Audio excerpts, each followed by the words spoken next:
চট্টগ্রামের বেসরকারি প্রিমিয়ার বিশ্ববিদ্যালয়ের উপাচার্য অনুপম সেন, উপাচার্য কাজী শামীম সুলতানা ও কোষাধ্যক্ষ তৌফিক সাইদের পদত্যাগের দাবিতে নগরে অবস্থিত 3টি ক্যাম্পাসের ফটকে তালা ঝুলিয়েছে শিক্ষার্থীরা। বৃহস্পতিবার দুপুর 12:15টায় নগরের জিসি ক্যাম্পাসের সামনে বিক্ষোভ সমাবেশও পালিত হয়েছে। পাশাপাশি 8 দফা দাবিতে জেলা প্রশাসক বরাবর দেয়া হয়েছে স্মারকলিপিও।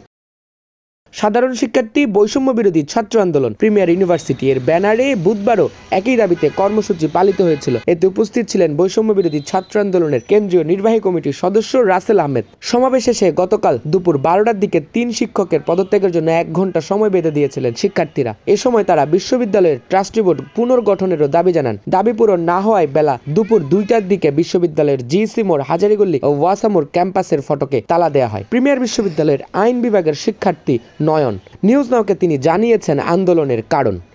5 তারিখ পরবর্তীতে আওয়ামী লীগের প্রত্যেকটা স্বৈরাচার দোষর যখন প্রত্যেকটা জায়গা থেকে সরে যায়, কিন্তু তখনও প্রিমিয়ার বিশ্ববিদ্যালয়ের ভিসি যিনি হচ্ছে অনুপম সেন, আওয়ামী লীগের উপদেষ্টা বিন্দুলের সদস্য, সে তার জায়গা থেকে অনড় থাকেন এবং তিনি ইউজিসি থেকে শুরু করে প্রত্যেকটা আইন তোয়াক্কা না করে গত 17 বছর ধরে প্রিমিয়ারে বসে আছে। দাবি আদায় না হওয়া পর্যন্ত কমপ্লিট শাটডাউন কর্মসূচি চালিয়ে যাবেন তারা। শনিবার আরও কঠোর আন্দোলনের ডাক দেবেন। শাটডাউন হচ্ছে প্রিমিয়ার বিশ্ববিদ্যালয়ের ভিসি যখন পদত্যাগ করবে তার কিছুক্ষণের পরবর্তীতে এই ক্যাম্পাস খুলে দিবে সাধারণ শিক্ষার্থীরা এবং বৈষম্য বিরোধী ছাত্র আন্দোলন।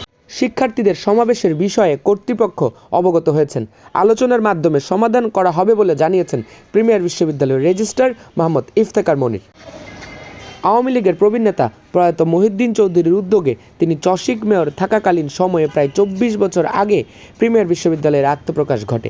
রাজনৈতিক প্রভাবে চট্টগ্রাম সিটি কর্পোরেশনের টাকায় প্রতিষ্ঠিত প্রিমিয়ার বিশ্ববিদ্যালয় দখলে নেওয়ার অভিযোগ আছে মহিউদ্দিন পরিবারের বিরুদ্ধে। আওয়ামী সরকার পতনের আগেও সাবেক শিক্ষামন্ত্রী মুহিবুল হাসান চৌধুরী নৌফেল সহ তার পরিবারের 3 সদস্য চট্টগ্রাম প্রিমিয়ার বিশ্ববিদ্যালয়ের ট্রাস্টি বোর্ডের গুরুত্বপূর্ণ কর্তা ব্যক্তি ছিলেন। সরকার পতনের 1 মাস পর প্রিমিয়ার বিশ্ববিদ্যালয়ের মালিকানা নিয়ে ফের আলোচনা সমালোচনার ঝড় উঠলে প্রায় 8 বছর পর এবার প্রিমিয়ার বিশ্ববিদ্যালয় নিয়ন্ত্রণে নিতে চায় চট্টগ্রাম সিটি কর্পোরেশন কর্তৃপক্ষ।